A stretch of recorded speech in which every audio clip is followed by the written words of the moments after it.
Hey guys, welcome back to Santos Suerte Healing. It's Al. I know I haven't really made a video in a while and I do apologize. It's been kind of, I don't want to say it's been hectic. It's just been very busy over here behind the scenes. As some of you probably saw, we got a new puppy and you're probably hearing her right now because she wants to play, but she has the cone of shame on, so none of my other pets want to play with her. Oh, this is Tully. She is 10 weeks and she's a lab pit bull mix. We adopted her from Austin Pets Alive and we got her at 8 weeks. So she's been keeping our hands full. I don't think she likes being up here with me, but this is Tully. Say hi, mama. As we continue to grow with this channel, you guys will get to see her journey and the way that she grows with us. I wanted to make this video as a way to check in with you guys, see how you're doing, but also to share some channeled messages that have been coming up in some of the card readings that I've been offering. And it seems like as if collectively this is just what people are needing to hear right now. So being a conduit for spirit, I do want to offer these messages. If it resonates with you, that's amazing. Please take what resonates with you. If it doesn't, again, it's a general collective, so it's not always going to resonate. One of the messages that has been coming up is to be patient with other people. And when I mean be patient with other people, this is more so talking about your friends, maybe some of your family members. It seems like for some of us, we have been doing the work. We have been learning what it truly means to be anti-racist and what it means to be an ally to Black relatives, to people of color. And, you're wanting to share that information with the loved ones around you, but it seems as if they're not listening to you, or maybe sometimes it feels like you can be talking to a wall because you're just trying to share this knowledge with them. And some people might be resistant to it, and other people, they might listen, but it might be hard for them to grasp onto. So stop it, don't scratch. Making sure she doesn't scratch her incisions. Keep talking about what you're talking about, but also don't think that nobody's listening to you. For the people that are resistant to you, it's just one of those things where you're going to have to keep bringing it up to them, and it's going to have to be that repetition that they hear. And then for the others that hear you, but they might not be completely up to your speed, share your resources with them. Let them know, saying like, hey, I found this resource. It broke down all of these questions that you have, and I can send it to you if you'd like. And sometimes some people may be like, yeah, I really don't want that resource. And, as much as you want to tell them like, well, I thought you were going to show up and do the work. You got to be like, okay, well, I have that resource for you whenever you need it. I'm going to go back and I'm going to start doing my thing again. I'm also hearing that for those of us that have been called to action, that have been organizing and have been holding space and, volunteering, really coming to our community and showing up for our community at this time, you have been doing your best and you're doing all that you need to do. But it seems like as if you might be asking yourself, I need to do more, I need to do more, I need to do more.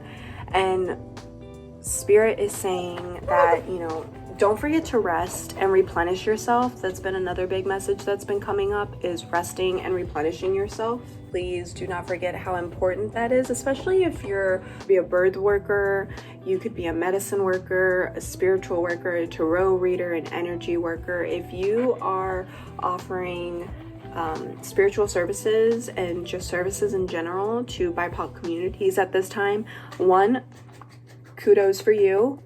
you're doing the damn thing. But also, don't forget how important it is to still carve out time for yourself. So rest is going to look different for all of us. You are offering your services to your community. You do need to make sure that you are in a good state as well to be offering your services. If you're constantly offering, and you're not taking time to replenish yourself, then, you know, the spaces and the services that you're offering, are they really still aligning with the intention that you initially started out with? I'm also hearing that for some of us, you know, we are expanding spiritually. You know, we're tapping back into our spirit. We're tapping into the spirit of our ancestors. And this came up in a reading yesterday, but I feel like it's very present. Where, you know, if you are in a space where you're connecting back with your ancestors, this is a really good time to start asking your elders about stories that they grew up with. What are some traditions that they would see their mothers and their grandparents do? And this is a good time to start bringing back those traditions of our ancestors and keeping them alive and, you know, bringing them to life in our everyday life. This is a really good time to be showing that ancestral resiliency. If you didn't get a chance to really meet your ancestors, or you don't know too much about your ancestors, this is a good time to start looking into your family tree. You want to get down? And also start paying attention and maybe setting a reflection to seeing how you grew up with systematic racial teachings that were passed down from your ancestors as a survival skill. That is one big thing that came up personally for me at the very beginning of coming into media attention about the murder of George Floyd, Breonna Taylor, Tony McVeigh, Nina Pop, Ileana Dior, Monica Diamond. You know, it really started making me think, okay, because I grew up in assimilated family. I love my family to death, but we were assimilated and we grew up with those systematic racial teachings into existence. And so, you know, if you haven't done that reflection, this is a good time to be doing that reflection, and not to so much put yourself in a state of reflection to see how you're part of the problem, but to really come to that state of reflection with humiliation that you are here to learn on how you might have been taught from your teachers, from employers, from family members, how to keep systematic racism in existence. And this could even go into how you pick your partners in life, how you pick your friends.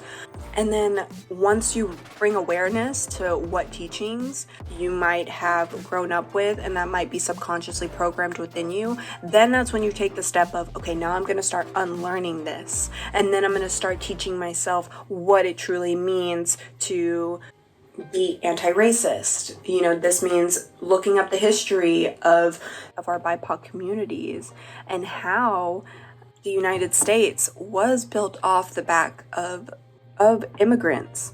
One of my really good friends, Akemi Kawanu, actually just shared a post on Instagram, and it goes into breaking down systematic racism from the very beginning of colonization, when Spanish conquistadors came into Mexico and started colonizing Azteca and Mayans.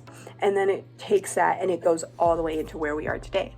And I think it's really important for people to understand that, because this is history that we're not taught. This is history that we're not taught purposefully. And this is history that we need to teach ourselves, because we know that our school systems aren't going to teach it to us, because they don't want us to know this information, to know the true history of the lands that we are built on, to know that they are still stolen lands to this day. We still are seeing how pipelines are trying to be put into, you know, indigenous lands, and we're seeing how pipeline infrastructures are breaking and oil is spilling into clean drinking water for communities.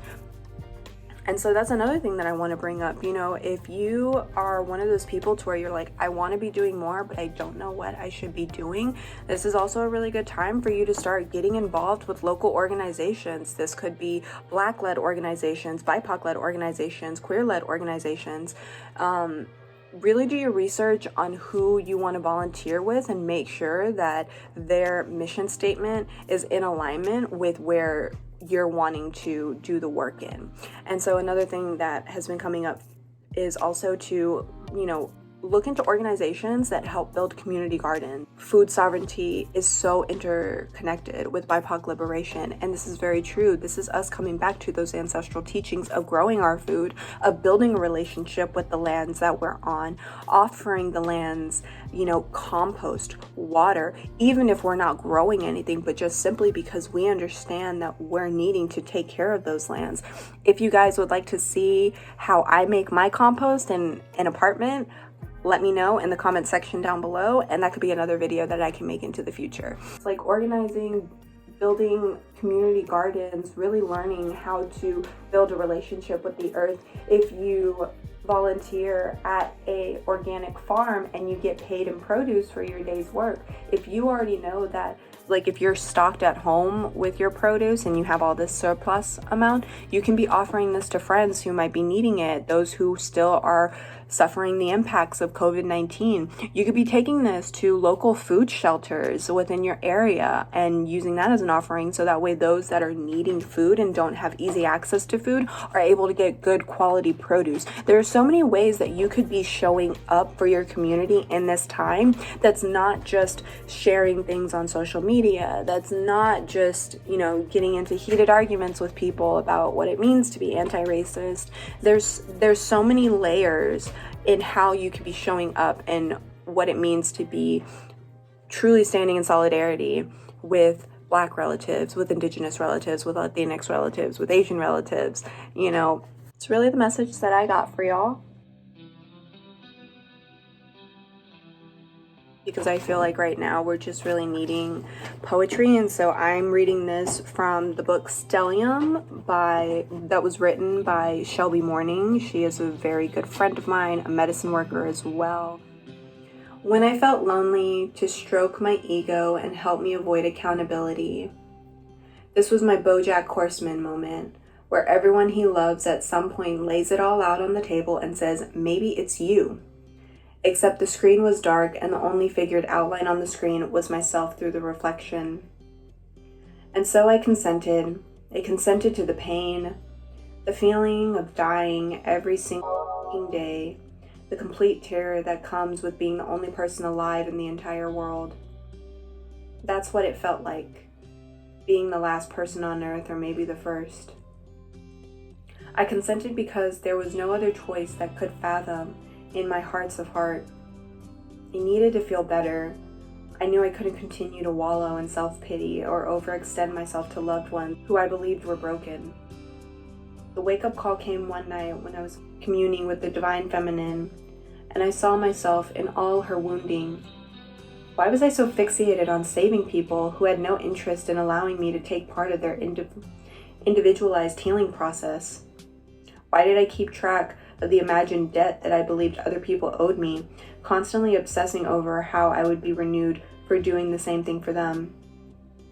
And why, for fuck's sake, did I have such a shitty relationship with sex? Everything started falling into place shortly after that. My perception, being devastatedly incomplete, became clearer every day. And I took notes of this, how these programmings impacted my daily interactions. Becoming self-aware of the horrible responsibilities I assigned to others in my head to help me identify the ways that I manipulated others in the name of justice and fairness. It hurt so much to see myself in this ugly, unfiltered way. Insecurities around safety, self-worth, and creativity shot out of the dark. Of course, the root of my suffering derived from the wounded sacral center, built up tension and trauma stored in my wounds and had been eating away at my self-image for years, debilitating my ability to create relationships based on mutual respect and selfless love. I felt like I needed to be energetically or even materially repaid for my efforts because I had no idea how to celebrate myself for just being myself. I used to think that I was some kind of miracle, that I pulled myself out of the suffering and began to deconstruct the behavioral patterning I internalized. I couldn't even begin to verbalize the overflowing guidance that I received during this rough period, mostly because it came from the form of unspoken affirmations from the body of light I couldn't see but felt and trusted. I come to realize that this godlike presence who appeared me during my own death was none other than myself. As a nearly full calendar year has passed since I experienced these growing moments, I realized that my state of consciousness now reflects the same awareness, love, and strength that I initially called upon. Everything I hope would teach me how to be healthier, kinder, a maturer version of myself is what I feel I embody now. I used to look upon my younger self with disdain. I'd call her ugly, annoying, and I couldn't think of the reasons why they were deserving of love. I know that they felt the rejection deep in their body, so much that they internalized self-hatred for years. Because if their future self couldn't even love them, why should they bother at all now? But I only feel love and compassion for the wounded iteration of myself that I embodied during this time. I see them in their fullness and extend unconditional love and acceptance to them. And this love that I feel now is what saved me. Linear time has never served us. It is only when we accept our timelessness and our interdimensionality that we will witness miracles of our own weaving. Again, this is Stellium, written by Shelby Morning. I will have a link to her Etsy page and Instagram in the description box below. And so I think what I read was part of a journal entry, but I feel that is so resonant with where we are right now. Yeah, I hope you guys like this video. I am still offering free hour-long BIPOC card readings. A link to that in the description box below. You can go to my website. But yeah, guys, that's all I have for you. Please feel free to like and subscribe this page, share with your friends. I decided to take a leap of faith, step down from my full-time job so that way I could step more into my life's purpose work. And so getting likes on videos and subscribers really helps me build a platform for this channel, which will help me with finances. If you feel called to support this channel, you can do that right here at my PayPal or Cashapp. And yeah, I love you guys. I will see y'all next time. All right, bye.